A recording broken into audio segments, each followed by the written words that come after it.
क्षेत्रातील घडामोडीसाठी महाराष्ट्र देश न्यूज मराठी। सातारा जिल्ह्यातील मान तालुक्यातील सुपुत्र तसेच सामाजिक शैक्षणिक विचारमंच प्रतिष्ठानाचे मार्गदर्शक सन्माननीय यमडी दडस सर यांची ऑल इंडिया धनगर समाज महासंघ सातारा जिल्हाध्यक्षपदी फेरनिवड करण्यात आली। समाजातील विविध स्तरांवरील घटकांसाठी सातत्याने शिक्षण आणि सामाजिक विकासासाठी झटणारे व्यक्तिमत्व असा त्यांचा नावलौकिक आहे। त्यांनी यापूर्वी मान तालुका अध्यक्षपदी काम केलेलं असून सातारा जिल्हाध्यक्ष पदाचेही काम प्रभावीपणे सांभाळले आहे। याची दखल घेऊन महाराष्ट्र राज्याचे प्रदेशाध्यक्ष प्रवीण काकडे यांनी त्यांची नुकतीच सातारा जिल्हाध्यक्षपदी फेरनिवड करून त्यांच्या उत्कृष्ट कामावर शिक्कामोर्तब केला आहे। ऑल इंडिया धनगर समाज महासंघाच्या सातारा जिल्हाध्यक्षपदी फेरनिवड झाल्याबद्दल त्यांचा सत्कार करण्यात आला। यावेळी मधुकर नरळे, आबा सेमोरके, सुरेश सातपुते, जगन्नाथ मिसाळ तसेच श्रीकांत दोरगे, विठ्ठल खताळ, कासलिंग दोलताडे, चंद्रकांत जाधव, पुंडलिकराव खराडे, आकारामजी ओंबासे, प्रवीणजी शिलवंत, सचिन विरकर आदी मान्यवर उपस्थित होते।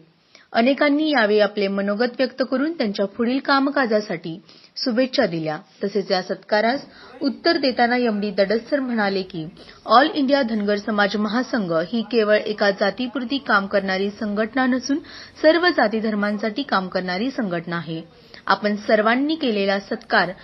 याबद्दल मी आभारी असून यापुढेही असंच काम करत राहीन असे त्यांनी आपल्या मनोगतामध्ये व्यक्त केले। महाराष्ट्र देश न्यूज मराठीसाठी मी मृणालिनी यम। काम केल्याशिवाय होत आणि अशा पद्धतीने नेतृत्व आहे नेतृत्वाला सर्व मंडळाच्या वतीनं बंधूंच्या वतीनं मी शुभेच्छा देतो आणि त्यांचा बळसा प्रलंबित झालेला कार्यक्रम त्याला पाठीमागे बोललं होतं निवड झाल्या खाली बसवत भागात म्हणून त्यांनाही काय करणार तो येता आलेला नाही आणि मग त्यामुळे आम्ही थोडंसं मग थोडं प्रलंबित झालं त्या 8 वर्ष झालं त्यामध्ये कार्यरत आहे आणि ते कार्य करत असताना त्यांनी तालुकाध्यक्ष बदलू शकलेलं होतं आणि खरं तर त्या संघटनेची ध्येय उद्दिष्ट आणि एम लक्षात घेऊन व्यक्तिमत्व असणारे आपल्या सगळ्यामध्ये ज्येष्ठ असणारे ज्यांना आबा म्हणून प्रेमानं बोलतो खरं तर आबाकडे पाहिल्यावर आपल्याला येणार या वयात सुद्धा एवढ्या सगळ्या गोष्टीवर नाद कशाला म्हणतात ते पाहावं तर आबाच्याकडे असे आदरणीय आबा दुसरे आता लवकरच सेवानिवृत्त होणारे आपले मोहऱ्या ज्यांना आपण म्हणतो ते सुरेश सातपुते सर, त्याचबरोबर सन्माननीय आमचे मार्गदर्शक श्रीकांतजी दोरगे सर या ठिकाणी उपस्थित असणारे ज्यांनी मला पुण्यश्लोक अहिल्यादेवी होळकरांच्या याच्यातून सेवा करण्याचं काम घडवून आणलं आपल्या गावामध्ये रांगणीमध्ये ते कासलिंगजी दोलताडे सर, त्याचबरोबर विठ्ठलजी खताळ सर वाघोडीवाडीचे सुपुत्र खूप चांगलं त्यांनी सुद्धा तिथं जयंती घेतली होती तिथे थोडासा 5 मिनिटं जाऊन येण्याचा योग आला होता। अशी जगन्नाथजी मिसाळ आणि क्रीडा समन्वयक असणारे राजवाडी शाळेमध्ये ज्यांनी क्रांती सुरू केली आणि आता गटेवाडीला आता सध्या विद्यमान असणारे पुंडलिकराव खराडे सर मुख्यमंत्री आणि खरं तर मान तालुका शिक्षक समितीचे ते सरचिटणीस असले तरी केवळ संघटनेपुढे मर्यादित न राहता आपल्या पंचायत समितीमध्ये जेवढी कामं आहेत तेवढी कामं प्रत्येकाची पुढे करणारे